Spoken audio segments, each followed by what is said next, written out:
The world's greatest geologist is on the verge of his next billion-dollar discovery. With looming shortages in copper, zinc, gold, and silver, this may be the best opportunity hard asset investors have ever faced. Learn more at futuremoneytrends.com/hardassets. Well, hello everyone, and welcome into CrushTheStreet.com. I am Kenneth Amaduri, and I'm here doing a follow-up interview with David Trungale of TraderTours.com. And our last interview got a little more attention than normal, and he talked about something that is a little controversial and I think difficult for a lot of people to swallow, and that is silver and it going into a bearish trend. And we've seen that. And over the last week, over the last month since our last interview, the trade has been down. So I want to start off by giving credit where credit is due. David, first of all, thanks for coming on today, and congratulations on your call. You've been right, and you are one of the few that has been right on this trade. Well, thanks for having me on again, Kenneth. Yeah, no, and I just wanted to kind of ask you what happened over the last month. Why are we seeing silver go down the way it has? Is it just mainly selling? Does it have to do with fundamental reasons regarding interest rates and Janet Yellen coming out talking about possibly raising them? And is the technicals indicating all of this? Is it relating to the fundamentals? And I don't know, I just wanted to see what your thoughts were with silver and what happened over the last month. Definitely. So to address your original question, as far as, this being a selling game, the answer is yes. And a lot of people aren't going to like what I'm about to say, but this is the truth.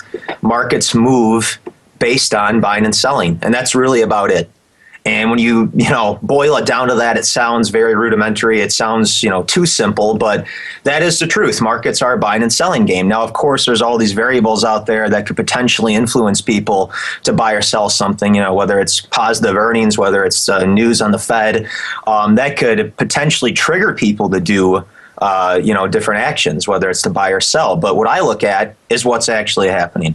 Are they buying or are they selling? Because that's what matters. And what I've come to learn is you're never going to be able to predict what people are going to do with their money until they are actually doing it. And to me, what I see here with silver, and it's been the same pattern for years now, it's just a downtrend that has support that has been broken many times. We just recently broke some more support at around that $15 level, and it's looking pretty bearish from here. So I think silver, the bear market's not over. We're in for another drop coming up. But, me being a technician, I really don't listen to the news at all. And this is, again, totally contrary to what most people do. And a lot of people are still going to have a difficult time accepting that. But again, this is something I've been doing for years now. And it's not just me. I've tried to reference some other historical traders out there like Jesse Livermore or Nicholas Darvis. These are people that, again, they trade on nothing but market action. They're just looking at different patterns and going with that. Darvis intentionally isolated himself. He cut off all social communications. If you read his book, you'll get a kick out of that. He was up in his hotel room screening trades, and he didn't want to hear anything from his broker or from Wall Street. And some of the biggest profits he made was when he was overseas, in Paris. So it's pretty ironic when you compare that to what most people are doing. Yeah, no, that's great. And as far as it getting bloodier from here on out, I'm not a technician. I'm not someone who can, who looks at the charts too much. I listen to guys like you to hear what you guys are saying. But for me, at least, because of what is going on, it really feels like the bottom could get taken out from silver based on it dropping and a panic setting into the market. Looking at the charts, how low do you see silver potentially going? I know that's a tough call to make, but based on support and resistance, what could we be seeing with silver going lower? Well, I think the catalyst to this drop here, there was a huge volume spike when that initial support was broken. And I can't remember the exact day. I think it was about a week ago, if that.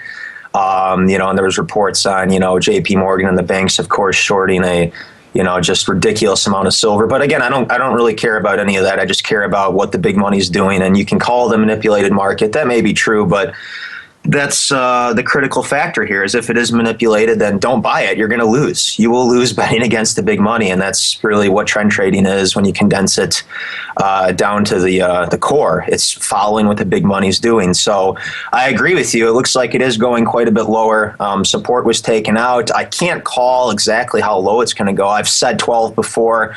And when I was on Daniel's show, I talked about how the possibility of it going below 12, I think, is it's becoming more and more probable, obviously, as it gets closer to 12. If it did eventually go below that, single digits, is that far-fetched? I don't think so. If it went down to 9 or something, I would be the last person in the world to be surprised. So we'll have to see. It's just a waiting game from here. But if you are considering shorting it, I don't think this is the worst time to get in because, again, it was about, I'm counting the months here, about a 7-month correction, and then, bam, right through that line of support there again. Yeah, and you know what? The truth is you have a lot of credibility because it's not just silver you talked about. If anyone wants to go back and listen to our last interview, I encourage you to do so. But you also talked about Disney. And Disney, I think when we last talked, was around $110. And right now I'm looking at it, and it's $119. And that was something that you were talking about being technically bullish. You were looking at the charts, and this was something that you saw getting stronger. And it gives you a lot of credibility for the type of work you do. And like I said, I wanted to point that out. And do you have any updates for us on Disney? It's looking really good. I'm still holding. I'm still adding my positions as it continues to rise. But these trends go far beyond the short term, and that's where I wanted to talk about this. And it gets a little bit tricky because everyone has a different definition of the short term and the long term. To me, I consider the short term today, tomorrow, the next month or two. I consider the longer term, on a year to year, over the next 5 years. So to me, silver's been in a longer term bear market now. It's 5 years, and Disney's been in a very long term uptrend. If you just go back and look at the 10-year chart on Disney, that's a long term uptrend. But if you look at the 1 year, as we just talked about, that's a long term uptrend too. And recently it's had a nice pop up starting in June, and here we are at about 119. But when I'm looking for a trend, I like to measure it on more than one level. So I like to look at the shorter term picture, in the course of days and weeks, and then I kind of zoom out from there. I look at the longer term perspective. So another nice factor to consider when looking at Disney is another big volume spike back in, it's right at the end of January, early February. There was a huge volume pickup and then a nice gap up on the chart. Anytime you see a breakaway gap like that, that's can often lead to a nice buy signal. But it's looking good, man. It's going to keep going up, I think. And then you have silver with the long-term downtrend, and I think it's going to continue to go down. A lot of people don't, like I said, want to hear that, but you have to learn to adapt to what the market is doing. You don't ever want to be permanently bearish or permanently bullish on anything, and that's an important lesson to learn. You don't want to stick with one side of the trade. You have to take the market for what it is and learn to adapt to the trends accordingly. Well, the truth stands on its own, and you can't argue with that.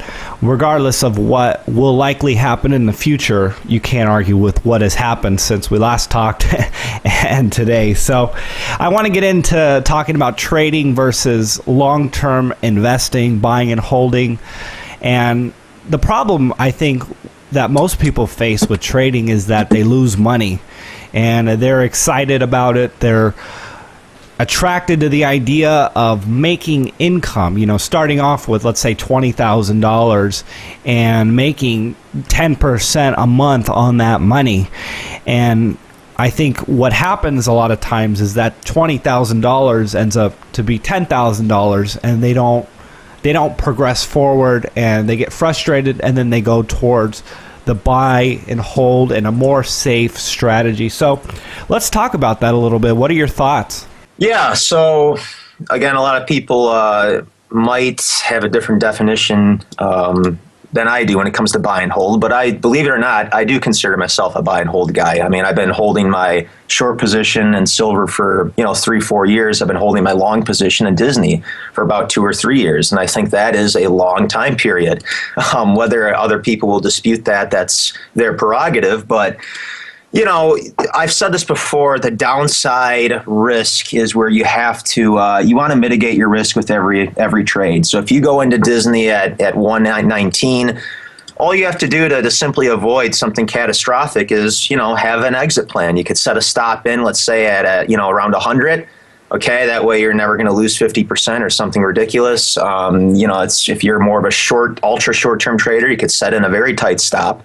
But I think that's the key to trading is to, look out for those catastrophic events that could really hurt you, and that can be very easily avoided if you set in a stop. So whenever you enter a trade, you want to have some sort of an exit plan.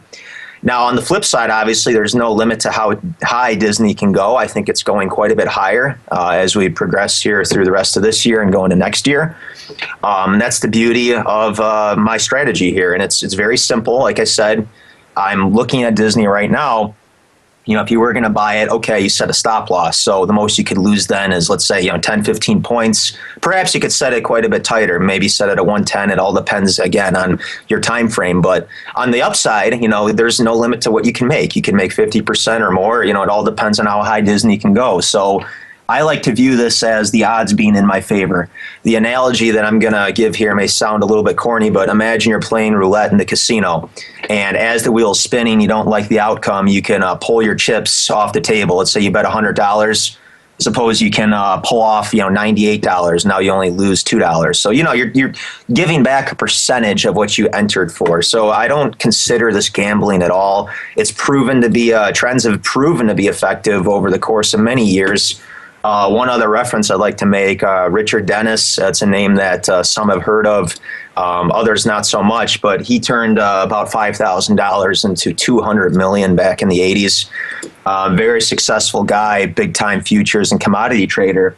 And a very interesting story, he actually had a dispute with one of his partners.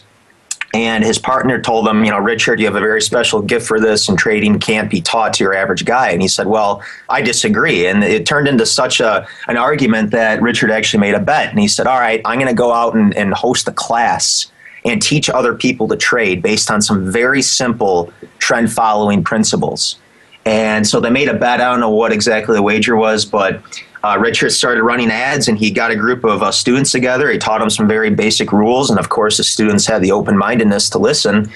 And when the whole thing was said and done, I think he actually put up his own money for them to trade with. That's how confident he was. And I think they turned a profit of around $100 million over the next few years. And, I kind of closed out the skeptics. And, what's interesting, too, about that is I believe that little stunt there actually helped inspire the movie Trading Places with Dan Aykroyd and Eddie Murphy, for those that have seen that movie.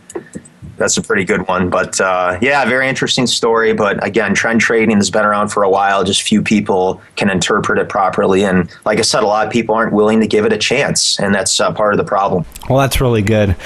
Well, hey, David, is there anything else that you had on your mind that you wanted to add today before we close out this interview?